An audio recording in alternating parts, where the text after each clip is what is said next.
Good morning students. आज मैं आपको 7 की सामाजिक विज्ञान एसएस पढ़ाने जा रही हूँ।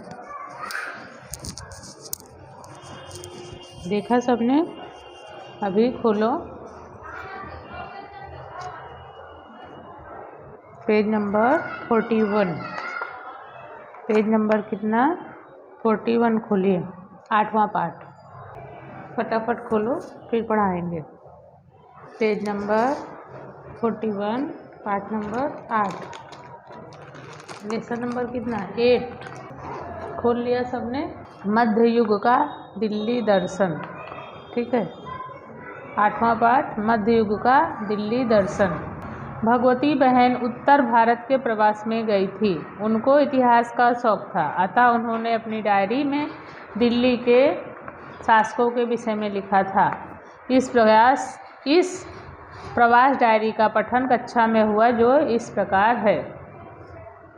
आज हम दिल्ली के विषय में पढ़ेंगे। भगवती बहन दिल्ली गए थे। गुलाम वंश। 13वीं सदी के शुरुआत में दिल्ली सल्तनत की स्थापना हुई। ईस्वी संवत 2006 में हुई थी। 1206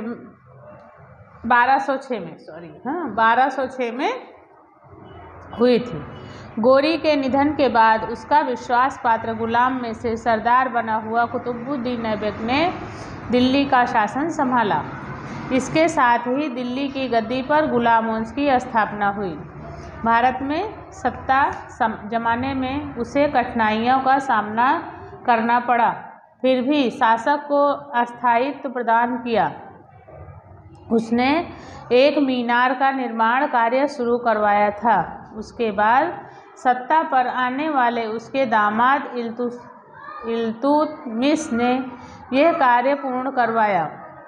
यह मीनार यानी कि चित्र 8.1 में दिखाई देने वाले मशहूर कुतुब मीनार के निर्माण कार्य में हिंदू मुस्लिम निर्माण शैली का समन्वय दिखाई देता है। सल्तनत काल में यही राजधानी का स्थल है। अजय आपने सीखा कि ये गुलाम वंश के सरदार के विषय में, कुतुबुद्दीन ऐबक के विषय में, ये सब गुलाम वंश हुआ था। अभी आगे पढ़ेंगे। कुतुबुद्दीन ऐबक के बाद गद्दी पर आने वाला इल्तुतमिश भी शुरुआत में गुलाम था। भारत के कई प्रदेशों को जीतकर दिल्ली सल्तनत के साथ जोड़ देने के कारण उसको गुलाम वंश का सच्चा संस्थापक माना जाता है। उसके निधन के बाद दिल्ली की गद्दी पर उसकी बेटी रजिया ईस्वी सन 1236 में आई। रजिया दिल्ली की गद्दी पर आने वाली प्रथम महिला शासक सुल्ताना थी। रजिया शासक के रूप में काबिल थी। पुरुष की पोशाक पहनकर वह राज दरबार में बैठती थी। उस समय के इतिहासकार मिन्हासे सिराज लिखते हैं कि रजिया अपने भाइयों की अपेक्षा शासन करने में ज़्यादा सक्षम और काबिल थी।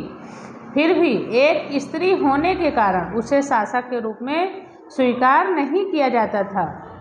रजिया जो थी वो बहुत मेहनती और सक्षम थी, लेकिन वो एक महिला थी, इसलिए उसे कोई स्वीकार नहीं करता था, क्योंकि पहले महिलाओं को इतना महत्व नहीं दिया जाता था। अभी आगे पढ़ेंगे। समाज व्यवस्था में स्त्री और पुरुष का स्थान समान है, तो फिर ऐसा क्यों? जैसे हमारे समाज में स्त्री और पुरुष को समान स्थान दिया जाता है, तो ऐसा क्यों किया गया? अमीर उमराव को रजिया बेगम की सत्ता चुभती थी। अमीरों की खटपट के कारण रजिया के शासन का अंत आया। उसके निधन के बाद 6 साल तक राज्य में अंधाधुंधी चली। आखिरकार अमीरों ने इल्तुतमिश के पुत्र नसीरुद्दीन को दिल्ली की गद्दी पर बिठाया। उसने 21 साल तक शासन किया। कितने साल? 21 साल तक उसने इल्तुतमिश के पुत्र नसीरुद्दीन ने शासन किया। उसके निधन के बाद दिल्ली की गद्दी पर गयासुद्दीन बलबन आया। दिल्ली के शासन में चल रही अशांति और अव्यवस्था का अंत करके उसने मजबूत शासन की नींव डाली। बलबन नसरुद्दीन के मंत्री के रूप में 20 साल तक रहा। उसके बाद 22 साल तक सुल्तान के रूप में कार्यभार चलाया। उसके बाद के शासकों के कमज़ोर पड़ते ही दिल्ली पर खिलजी वंश की स्थापना हुई। इतना जानिए। रजिया ने अपने अभिलेखों और सिक्कों पर लिखवाया था कि इल्तुमिश की बेटी है। आधुनिक आंध्र प्रदेश के वारंगल क्षेत्र में एक काकतीय वंश का शासन था। इस वंश की रानी रुद्रमा देवी